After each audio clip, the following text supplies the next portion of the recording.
ಎಲ್ಲರಿಗೂ ಶುಭ ಸಂಜೆ. ಇಂದು ನನ್ನ ಸ್ನೇಹಿತ ನಿಖಿಲ್ ಜೊತೆ ನಾನು ರಾಮ ದೇವರ ಬೆಟ್ಟಕ್ಕೆ ಬಂದಿದ್ದೀನಿ. ಈ ಬೆಟ್ಟವು ರಾಮನಗರದ ಹತ್ತಿರ ಇದೆ. ನೀವು ನೋಡ್ತಾ ಇರ್ಬೋದು, ರಾಮನಗರ ಸಿಟಿ ಕಾಣ್ತಾ ಇದೆ. ಇಲ್ಲಿ ಈ ಎಕ್ಸ್ಪ್ರೆಸ್ ಹೈವೇ ಬಂದರೆ 3 ಕಿಲೋಮೀಟರ್ನಲ್ಲಿ ಬೆಟ್ಟ ಬರುತ್ತೆ.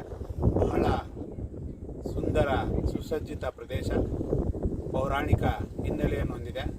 ಶ್ರೀರಾಮದೇವರು ಇಲ್ಲಿ ನೆಲೆಸಿದ್ರು ಅನ್ನೋ ಕುರುಹುಗಳು ನಿಮಗೆ ಸಿಗುತ್ತೆ. ಕೋದಂಡರಾಮ, ಶ್ರೀರಾಮ, ಪಟಾಭಿರಾಮ ದೇವಸ್ಥಾನಗಳು, ಆಂಜನೇಯನ ದೇವಸ್ಥಾನಗಳು, ಇಲ್ಲಿ ಭಾಳ ಸುಂದರವಾದ ಈ ಪ್ರದೇಶ ರಾಮನಗರ ಬೆಟ್ಟ. ರಾಮನಗರ ಅಂದರೆ ನಿಮ್ಗೆ ಗೊತ್ತಾಗ್ಬೋದು, ಸಾವಿರಾರು ಬೆಟ್ಟಗಳ ಒಂದು ಪ್ರದೇಶ. ಈ ಜಿಲ್ಲೆಯ ವಿಶೇಷತೆ ಪ್ರವಾಸಿಗರನ್ನು ಬೆಟ್ಟಗಳ ಮೂಲಕ ಕೈಬೀಸಿ ಕರೆಯುತ್ತೆ. ಹದ್ದುಗಳ ಸಂರಕ್ಷಿತ ಪ್ರದೇಶ ಇದಾಗಿದೆ.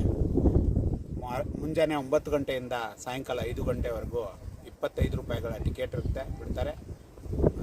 ಬೇರೆ ಬೇರೆ ಬೆಟ್ಟಗಳಿವೆ. ಈ ಪ್ರದೇಶವನ್ನು ಕುಟುಂಬದೊಂದಿಗೆ ನೀವು ಬರ್ಬೋದು. ಭಾಳ ಸೇಫ್ ಆಗಿದೆ. ಧನ್ಯವಾದಗಳು. ಡಾಕ್ಟರ್ ಮಲ್ಲಿಕಾರ್ಜುನ್ ನಿಖಿಲ್ ಜೊತೆ.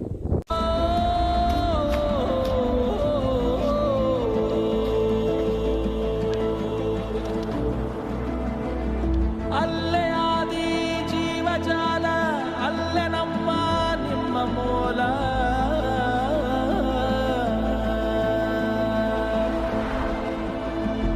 ಅಲ್ಲೇ